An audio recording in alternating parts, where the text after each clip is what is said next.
I am declaring United States of America's first war on crime. As a director, you get deeper and deeper into what it would have felt like and looked like to be alive at that moment. You try to recreate that.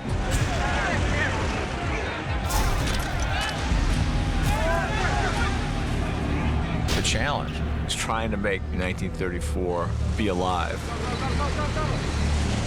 As vivid, as complex, as detailed as 2/17, a Thursday afternoon in 2009. Since escaping from this Indiana jail, Dillinger, who boasted no bars could hold him, has caused the death of 4 more persons. The jailbreak, Crown Point, Indiana, which we actually filmed in the actual jail that he broke out of and broke him out the same way, not because of a slavish adherence to reality, but because you couldn't imagine anything any better than what he did. We walked into a ruined building. It looked like a bomb had gone off. Piles of bricks, open holes to the street. And I thought we were just going for a research trip, you know, and suddenly I realized that Michael and Nathan were talking about shooting there. And it was like, guys, what are you talking about? But Michael said, no, we're shooting it where it really happened. He will only shoot on location. He will not build a set. And if there's any chance of working in the place that the action actually happened, you're going to do it. It's a very strange breakout, and it was very specific. So to go to the real place, we didn't have to make anything up. It was the real corridors, the real geography, which was fantastic. Standing in the cell that John Dillinger was in, and this is where he broke out. You're kind of similar around here. Your leg inspired in young blood, probably over there. And it was a little spooky to be in that cell and say, John Dillinger, this was his cell. You're turning around and you put your head back and he's feeling it, and you're heading out. Come on, son. This means going places. You gotta get out of that first. Go bags. I'll do it if I have to. Don't think I won't.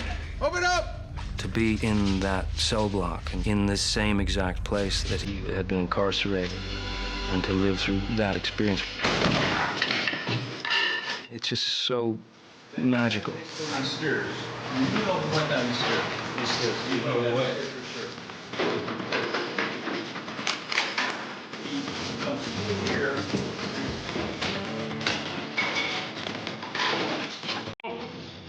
Open up!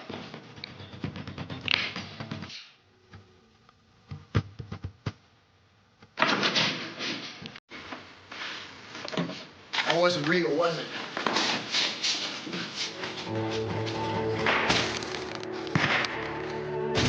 Dillinger gang fled to this lodge called Little Bohemia. The bullet holes were still in the walls from this gigantic shootout that occurred there. Where do they shoot from? Where's the first shot fired?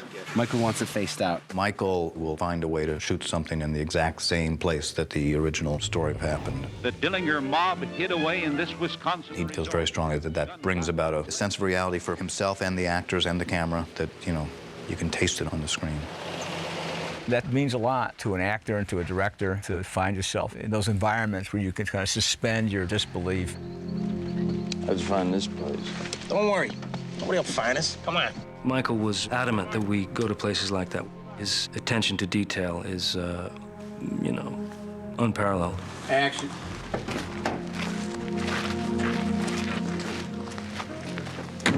Cut. Tail stick, speed mark. It's possibly kind of symmetric on every window, you know. It's very important for me as a cinematographer to know that you're in a place that is the right place, the real place where things that happen. There's so much you can collect, story-wise, I think, by shooting in a real location.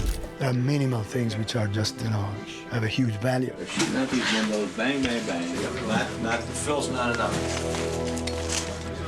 Roberto! Roberto! It's going to be going from firing at Purvis to firing at Winstead. You like that?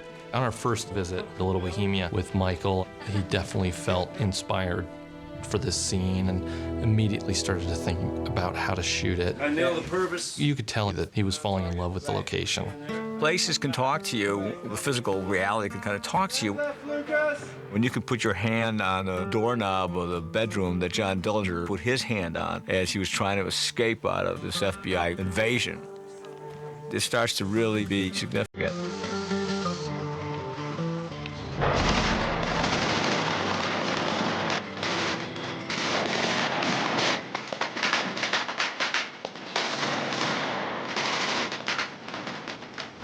That was insane.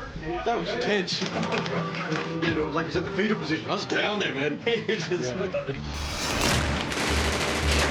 Firing from the place that he was firing from. Escaping out the window that he escaped from. Running through the woods that he ran. I mean, you can't imagine how useful it is to be able to just be in the situation that he was in.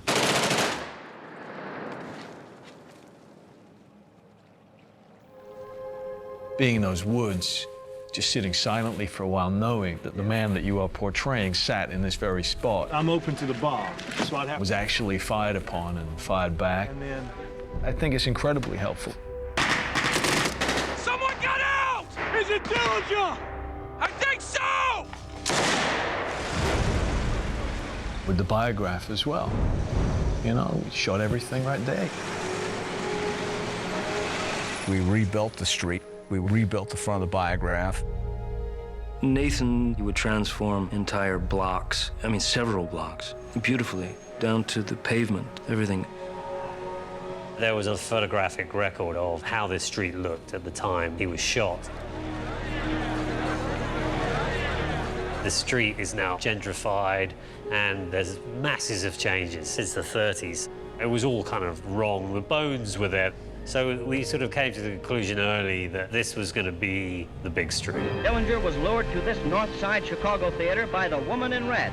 It was past these stores that he and his girlfriend walked as they left the theater. And that started with the biograph. From the biograph to the alley where it's shot needed to be an exact replica. And really that meant refacading that whole stretch.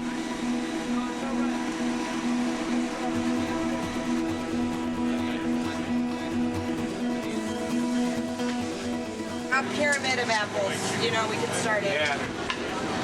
And then we dressed the other side of the street and we put back in the trolley tracks. You start to realize that you're going to see further down the street and you've got to add more and you've got to deal with traffic junctions and, you know, you need the city's help. Plus, the joy of that period was all the great signage and the great lit signage, so it was important to get some great signs made. It was incredible to be standing in front of the biograph, and pretty much as far as you could see, it was 1934. From the marquee lights to the building storefronts, roads, to everything. It could be the tiniest detail, but to look in a storefront and see a can of Clabber Girl or a Palmolive soap from 1930, you know. But those things add up and count for a lot. Down to the cigarettes people were smoking, the sound of the shoes on the pavement.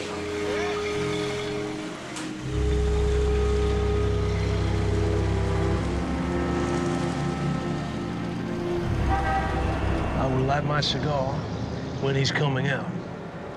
The alley that Purvis waited in, where he lit his cigar from to signal the guys to move in. You know, I was standing right there in that exact same spot.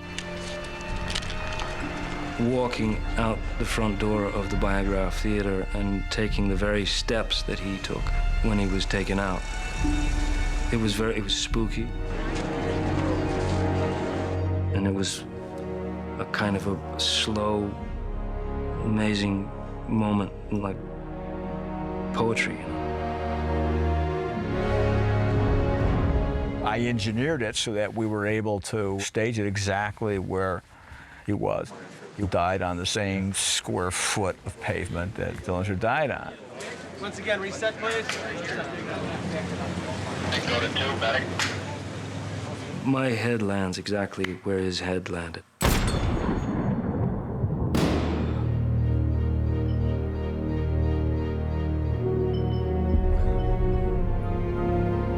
It sent chills, you know.